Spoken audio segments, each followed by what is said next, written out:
आज आयोजित कार्यक्रम में समारोह में उपस्थित उत्तर प्रदेश सरकार में मंत्रिमंडल के मेरे सहयोगी पिछड़ा वर्ग एवं दिव्यांगजन सशक्तिकरण विभाग के मंत्री श्री नरेंद्र कश्यप जी, समाज कल्याण विभाग के राज्य मंत्री श्री संजीव कुमार गौड़ जी,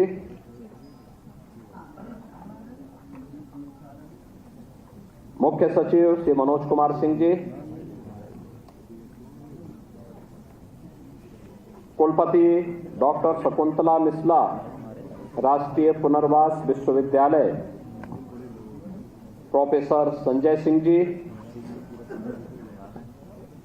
प्रमुख सचिव दिव्यांगजन एवं पिछड़ा वर्ग सशक्तिकरण विभाग श्री सुभाष चंद्र शर्मा जी, आज के इस समारोह में उपस्थित प्रदेश भर से आए हुए वे उत्कृष्ट संस्थाएं जो दिव्यांगजन कल्याण के कार्यक्रम के साथ लगी हुई हैं, उनके प्रतिनिधिगण, प्रशासनिक अधिकारीगण और जिन्हें यहां सम्मानित किया गया,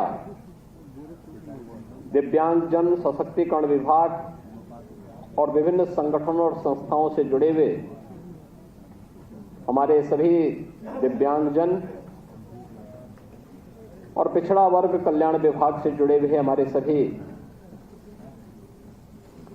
छात्र छात्राएं और उपस्थित बहनों और भाइयों, मैं सबसे पहले आज विश्व दिव्यांग दिवस के अवसर पर आप सभी का राज्य शासन की ओर से हृदय से अभिनंदन करता हूं।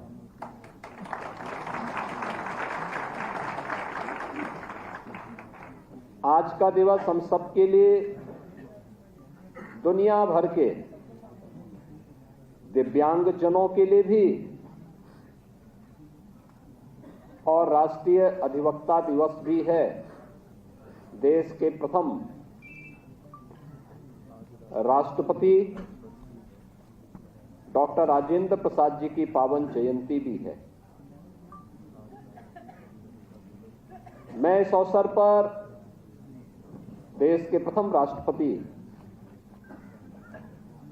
जो स्वतंत्रता संग्राम सेनानी थे, एक प्रखर अधिवक्ता थे,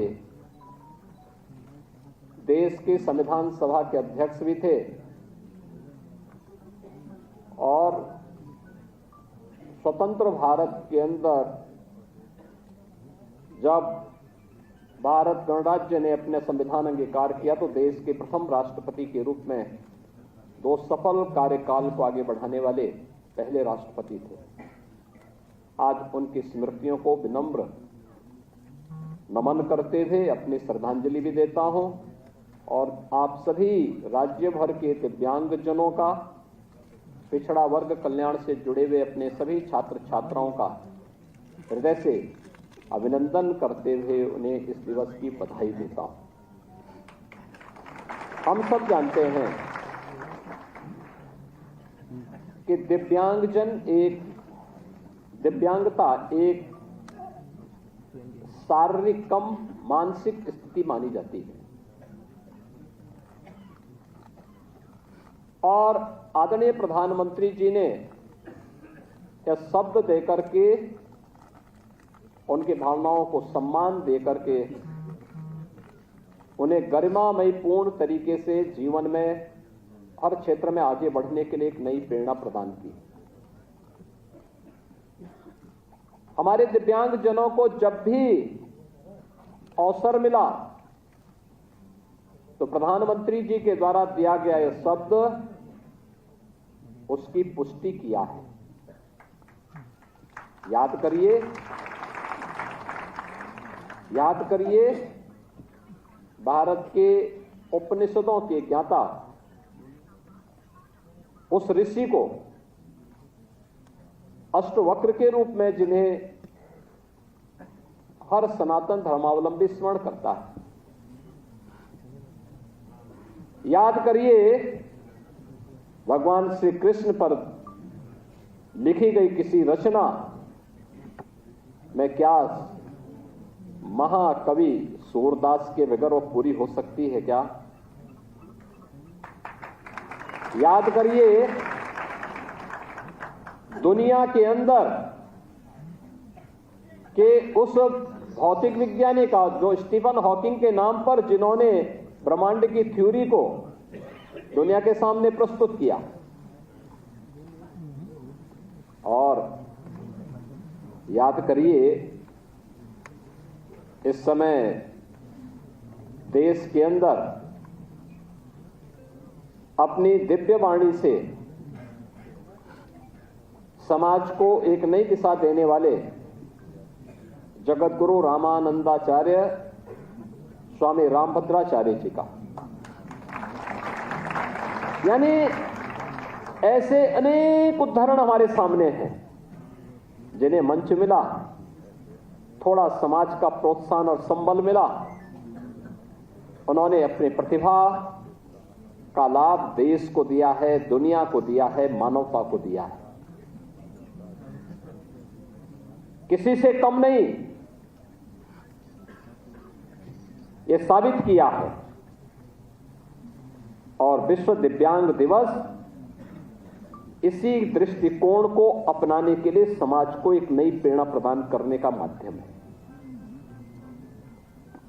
ये हमारा सौभाग्य है कि राज्य के अंदर आज के समय में दो दिव्यांग विश्वविद्यालय हैं। डॉक्टर शकुंतला मिश्रा राष्ट्रीय पुनर्वास विश्वविद्यालय लखनऊ में और जगतगुरु रामभद्राचार्य विश्वविद्यालय चित्रकूट में, दोनों राज्य सरकार के द्वारा अनुदानित हैं, राज्य सरकार के द्वारा संचालित हैं। हमारे राज्य के अंदर अलग अलग क्षेत्रों में कहीं दृष्टिबाधित के लिए है, कहीं पे मूक बधिर बच्चों के लिए है, कहीं पे अन्य बच्चों के लिए भी इस प्रकार के कॉलेजेस संचालित हैं। लेकिन मेरा यह मानना है कि इनकी संख्या को बढ़ाने की आवश्यकता है। इनमें प्रशिक्षित शिक्षक हो, उन्हें अच्छा मानदेय मिले, अच्छी सुविधाएं मिले, इनके लिए अच्छा प्रशिक्षण हो, तकनीक से उन्हें कैसे भरपूर सक्षम बनाया जाए, इस पर और कार्य किए जाने की आवश्यकता है, जिससे हमारे दिव्यांग जनों की पूरी प्रतिभा का लाभ समाज भी ले सके, देश भी ले सके और दुनिया भी ले सके। और उसी दृष्टि से आज का एक कार्यक्रम यहां पर किया गया है, जिसमें 19 महानुभावों को राज्य स्तरीय पुरस्कार से सम्मानित किया गया है। 46 मेधावी छात्रों को यहां पर आज उन्हें सम्मान प्रदान किया गया है। आप सोचिए, इनमें से जो भी छात्र है वह अपनी परीक्षा में 90% 75 से 90% तक अंक प्राप्त किया है। उन्होंने कुछ नयापन किया है। और आपने देखा होगा कार्यक्रम की शुरुआत में ही जो स्वागत गीत उन दिव्यांगजन बालिकाओं के द्वारा सुनाया जा रहा था, कितनी मधुर थी, कितनी मिठास थी उस गीत में ही। यानी ये उनकी प्रतिभा को प्रदर्शित करता है। इतनी बड़ी संख्या में सभागार भरा पड़ा है। मैं भौचक था कि जब हम लोग यहां पे कार्यक्रम चल रहा था, सामान्यतः अन्य लोग होते, हो हल्ला सुनता, सब कुछ हो रहा था, होता भी है भाई, 2 लोग होंगे, 4 लोग होंगे, 10 लोग होंगे, बैठे होंगे, आपस में थोड़ा बातचीत कर लेते हैं और उसके कारण पूरा सभागार फिर प्रभावित होने लगता है। मैं देख रहा था कार्यक्रम चल रहा था, वे सभी बच्चे एक दूसरे से बात भी कर रहे थे, इशारा में सब काम उनका चल रहा था, लेकिन कहीं हो हल्ला भी नहीं था। ये चीजें दिखाती हैं कि कैसे समाज की व्यवस्था चुपचाप की जानी चाहिए, और ये दिखाता है कि कार्यक्रम के लिए अगर चुपचाप तैयारी करेंगे तो रिजल्ट आपकी प्रतिभा को स्वयं प्रदर्शित कर देगा, और यह कार्यक्रम आज उसका प्रमाण है। एक कार्यक्रम आज उसका प्रमाण है। 40 दिव्यांग जनों को सहायक उपकरण का वितरण हुआ है। इस कार्यक्रम के आने के पहले मैंने बाहर उन बच्चों को सहायक उपकरण वितरित किए थे, और 324 दिव्यांग विद्यार्थियों को हमने टैबलेट आज भी वितरित किए हैं। यहाँ पे कुछ को यहाँ पे दिए हैं, कुछ को वहां पे उपलब्ध हो गए हैं। और इस अवसर पर हम लोगों ने 2,53,211 पिछड़ा वर्ग से जुड़े हुए छात्र छात्राओं को 54 करोड़ 38 लाख की छात्रवृत्ति उनके खाते में डीबीटी के माध्यम से भी यहां पर सीधे उनके अकाउंट में भेजी है।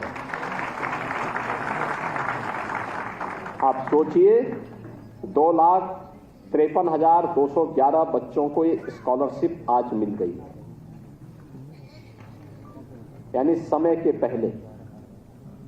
इस सारा कार्य विभाग के द्वारा किया गया है, और 28 युवाओं को जो पिछड़ा वर्ग से जुड़े हुए हैं उन्हें कंप्यूटर प्रशिक्षण का प्रमाण पत्र भी आज यहां पर उपलब्ध हुआ है। यानी कार्य करने की इच्छा शक्ति होनी चाहिए। बाधा फंड नहीं है। सरकार पैसा देना चाहती है, सरकार संस्थान खोलना चाहती है, लेकिन उस पर समयबद्ध निर्णय लेकर के हमें तेजी के साथ आगे बढ़ना होगा, और उस बढ़ने का ही परिणाम है। याद करिए, जब हम लोग 2017 में आए थे तो केवल 7 से 8 लाख दिव्यांगजनों को पेंशन मिलती थी प्रदेश में, और वह भी 300 रुपया, 300 रुपया। और उसमें भी वो 6 महीने का एक बार आता था, तो उसमें से आधा पैसा बाबू खा जाता था। हम लोग आए, हम लोगों ने कहा कि पैसा उसके खाते में जाना चाहिए, सीधे पैसा। अगर मोदी जी ने उसके लिए पैसा भेजा है, राज्य सरकार पैसा दे रही, तो पैसा उसके खाते में, लाभार्थी के खाते में जाना चाहिए। और हम लोगों ने 300 से बढ़ाकर के इस राशि को 1,000 रुपया किया। आज मुझे बताते हुए प्रसन्नता है, 11 लाख दिव्यांगजन प्रदेश के अंदर 12,000 रुपये सालाना पेंशन की सुविधा का लाभ प्राप्त कर रहे हैं हर वर्ष, और पैसा उनके अकाउंट में सीधे जाता है, बीच का मध्यस्थ गायब, सीधे सरकार के साथ उसका तारतम्य स्थापित हुआ है। और यह कार्य प्रदेश के अंदर लगातार हम लोग इन कार्यक्रमों को आगे बढ़ाने का काम कर रहे हैं। इसके साथ ही कुष्ठावस्था पेंशन, हमारे पूर्व राज्यपाल श्री राम नाईक जी की प्रेरणा से हम लोगों ने 3,000 रुपये महीना हर कुष्ठ पीड़ित व्यक्ति के परिवार को हम लोग ये राशि उपलब्ध करवाते हैं। और साथ साथ ये भी तय किया गया कि इन परिवारों को एक एक आवास मुख्यमंत्री आवास योजना या प्रधानमंत्री आवास योजना में देंगे। इस सिचुएशन के लक्ष्य को प्राप्त करने की दिशा में सरकार के द्वारा बढ़ाया गया कदम, और लगातार इस पर कार्य हो रहा है। इसके अलावा अन्य तमाम प्रकार के कार्यक्रम प्रदेश के अंदर संचालित हो रहे हैं, जिसमें चाहे वह केंद्र की हो या राज्य की हो। इसमें दिव्यांगजन के लिए 4% राजकीय सेवाओं में आरक्षण की व्यवस्था भी की गई है, यानी उतने दिव्यांगजन जाएंगे। हमारे यहां तो आईएएस भी हैं, तो यानी दिव्यांगजन आईएएस भी हैं। अलग अलग पदों पर हैं, शिक्षक तो हैं ही, समाज सेवा के अलग अलग क्षेत्रों में उनके द्वारा कार्य किया जा रहा है। हमारे वाराणसी से विधायक हैं श्री सौरभ श्रीवास्तव जी, इन्होंने मुझे रामचंद्र गुप्ता जी के बारे में बताया, कानपुर देहात के। कैसा वो व्यक्ति स्वावलंबन और आत्मनिर्भर, दिव्यांग होने के बावजूद स्वावलंबन और आत्मनिर्भर का ही न केवल वह एक मॉडल है, बल्कि उन्होंने स्वयं अपने माध्यम से उन बच्चों के लिए एक बड़ा केंद्र संचालन के माध्यम से भी ये साबित किया है कि अगर इच्छा शक्ति होगी तो बड़े से बड़े कार्य किए जा सकते हैं। यानी ये सब किया जा सकता है और वह उन्होंने करके दिखाया है, वह कार्य लगातार हो रहा है। इसके साथ ही प्रदेश सरकार ने अन्य तमाम क्षेत्रों में उन लोगों के लिए भी कार्य प्रारंभ किए हैं, जिसके माध्यम से हम लोग इस समय उन कार्यक्रमों को आगे बढ़ा रहे हैं। दिव्यांगजनों के लिए हम लोगों ने कृत्रिम अंग उपकरण वितरण के भी कार्यक्रम, चाहे वह मोटराइज्ड ट्राइसाइकिल हो, व्हील चेयर हो, या फिर हेयर स्टिक हो, हेयर एड हो, स्मार्ट स्टिक हो, या फिर जो हमारे मूक बधिर बच्चे हैं उनके कॉन्क्लियर ट्रांस इम्प्लांट के लिए, सर्जरी के लिए 6 लाख रुपए का अनुदान देने का हो, ये सब हम लोग यहां से उपलब्ध करवाने का काम कर रहे हैं। सभी सरकारी भवनों के साथ साथ सभी संस्थाओं के लिए कहा गया कि दिव्यांग जनों के लिए उस भवन में चढ़ने के लिए रैंप बनवाएं, जिससे वे आसानी से अपने भवन के अंदर जा सकें और उन्हें अच्छी सुविधा उपलब्ध हो सके। उनके लिए बाधा रहित शौचालय का निर्माण, उनके लिए अन्य सुविधाएं उपलब्ध करवाने के लिए भी कार्य किया गया है। और परिवहन निगम की बसेज में हम लोगों ने उनको निःशुल्क यात्रा के लिए भी 40 करोड़ रुपए की व्यवस्था की है, जिससे वे परिवहन निगम की बसेज में फ्री में यात्रा कर सकें। यह सुविधा भी उपलब्ध करवाई गई है। इसके अलावा शादी ब्याह के लिए भी कि 40% दिव्यांगता वाले दंपतियों से, पति अगर दिव्यांग होने पर 15,000 रुपए, पत्नी के दिव्यांग होने पर 20,000 रुपए और दोनों के दिव्यांग होने पर 35,000 रुपए की सहायता भी हम लोग उन लोगों को उपलब्ध करवाते हैं। दुकान संचालन के लिए भी अनुदान की राशि उपलब्ध करवाई जा रही है। यानी निर्माण के लिए 20,000 रुपए, दुकान, गुमटी या हाथ का ठेला संचालन के लिए 10,000 रुपए की धनराशि उन्हें प्रदान की जाती है। और इस दिशा में भी अब तक लगभग 500 दिव्यांगजनों को इससे लाभान्वित किया गया है। इसके साथ ही विभिन्न प्रकार की सर्जरी के लिए जो 8,000 रुपए की राशि थी, उसको 10,000 रुपए, कॉन्क्लियर इम्प्लांट के लिए भी 6 लाख रुपए तक की राशि दी गई है। और इसमें अब तक 24 ऐसे कॉन्क्लियर इम्प्लांट की सर्जरी प्रदेश के अंदर हम लोगों ने इस वर्ष में अब तक संपन्न करवाई है, जिससे ये सुविधा उन्हें उपलब्ध हो सके। प्रदेश के अंदर तमाम ऐसी संस्थाओं को संचालन करने के लिए भी सरकार मदद कर रही है, चाहे वह प्री प्राइमरी से लेकर के बचपन डे केयर सेंटर्स की स्थापना का है, चाहे वह प्रदेश के अंदर मानसिक मंदिर आश्रय गृह और प्रशिक्षण केंद्र की स्थापना का है, जिसमें मेरठ, बरेली और गोरखपुर में ये संचालित हैं।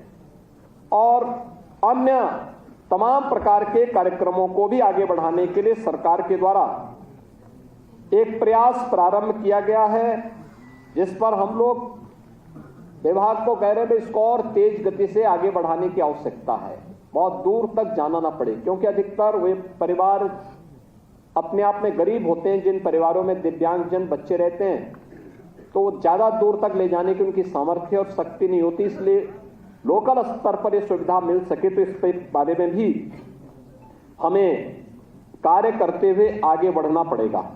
इसके अलावा अन्य तमाम प्रकार के कार्यक्रम, दिव्यांगजनों की प्रतिभा और ऊर्जा क्या है, इसका सबसे अच्छा उदाहरण था अभी पेरिस ओलंपिक का।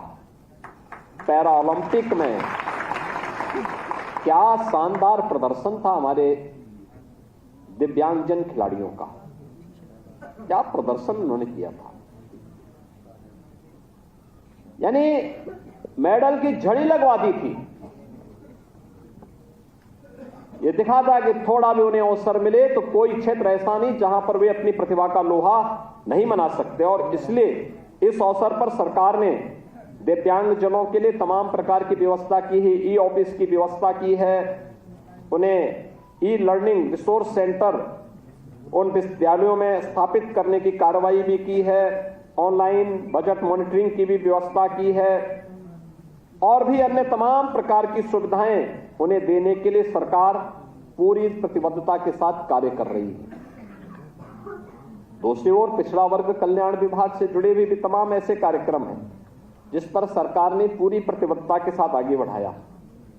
मैं आपको मुझे बताते हुए प्रसन्नता है कि 16-17 में जो पिछड़ा वर्ग कल्याण विभाग में कुल बजट दिया जाता था वो दिया जाता था मात्र 1295 करोड़ का, और हम लोगों ने इस राशि को बढ़ा करके अब तक किया है लगभग 2800 करोड़ रुपया,